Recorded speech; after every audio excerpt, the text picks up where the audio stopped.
I don't know if this is unfortunate or fortunate in advance, but I'll actually be on a plane 30,000 feet in the air when this game is on. By the time I land in Vancouver, it'll be 3 p.m. local time, and I'll finally see the result. I'm not paying for Wi Fi on the plane because I just don't want to, and I want to try and sleep on it, and I don't want a distraction. But Manchester City's up next, and I don't know how this one's going to go, in all honesty, because they're both in really bad form. But City's just like a Rolls Royce living in the Gorbals.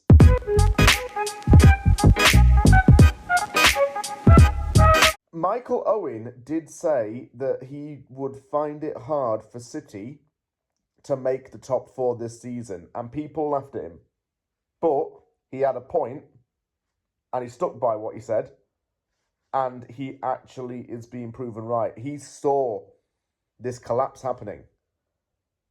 As for all those City fans around the world, if most of you even legit anyway, which I doubt you are, this is what happens.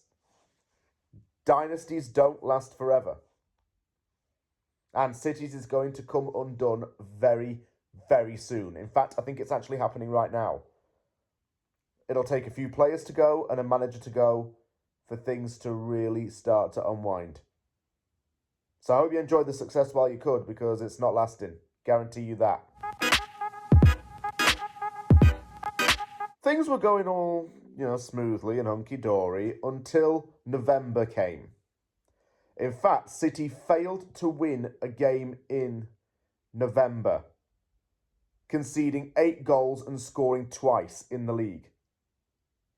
In fact, since then, City has won 2 games, drawn 2 and lost 2, and dropped out of the top 4 temporarily.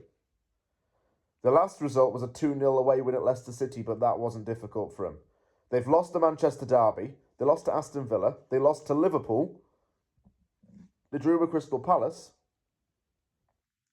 The season started to come undone after Rodri, a key component to that team, got injured. De Bruyne got injured, and since he's come back, he's made things a little bit better in some ways, but not greatly.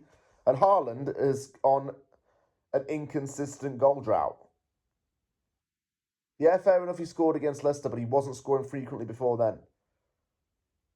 The team was defensively getting opened up. The attack was not good. And the midfield was lacking legs. A lot of those players who were part of the successful seasons are getting older. They're out of contract in the summer. Pep's future's on the line. Ederson will leave. De Bruyne will leave. How are you going to replace these guys? Splash a load of money on someone? I don't know. That's something that's got to be figured out there and then. And I don't think it's going to be a pretty task. I'll stand by the players who I said earlier. Ederson is a good goalkeeper. De Bruyne is one of the best midfielders of my generation. Haaland is a great striker, although doesn't really move much. Phil Foden, I really do like a lot. I do like, well, not as a person, but I think Kyle Walker's a good right back. And I would have said this time last year that I would have been scared of the whole City team, but I'm not really scared of them anymore. They don't intimidate me or anything, to be honest with you. And the fact that they have started to lose a lot more games, well, they're doing something wrong. Is it the players? Is it the manager? I don't know, but it's all blending together to cause them to crash. And, oh my gosh, I don't really know what's going on.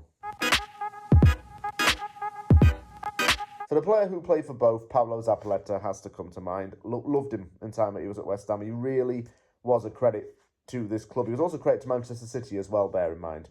No, he spent 9 years in Manchester and came down to play for West Ham for a few seasons. He scored that goal in the FA Cup game against Gillingham, if I do remember correctly. And yeah, I liked him a lot as a guy, as a player. He's done some media work in Spain. And just a good bloke to have around West Ham. He was a good guy to have around City as well, of course. I would either say a 2-2 draw, I don't even know why, or a 3-0 win for City. It's going to be one of those. It's not really a free hit kind of game, but if we go there and get some kind of result, it's good, but it has bad consequences possibly because it means Lopetegui might stay on in the job. So you're damned if you do or you're damned if you don't. I'd rather be damned if we do, but it's going to come at some kind of cost in the short term, you'd think.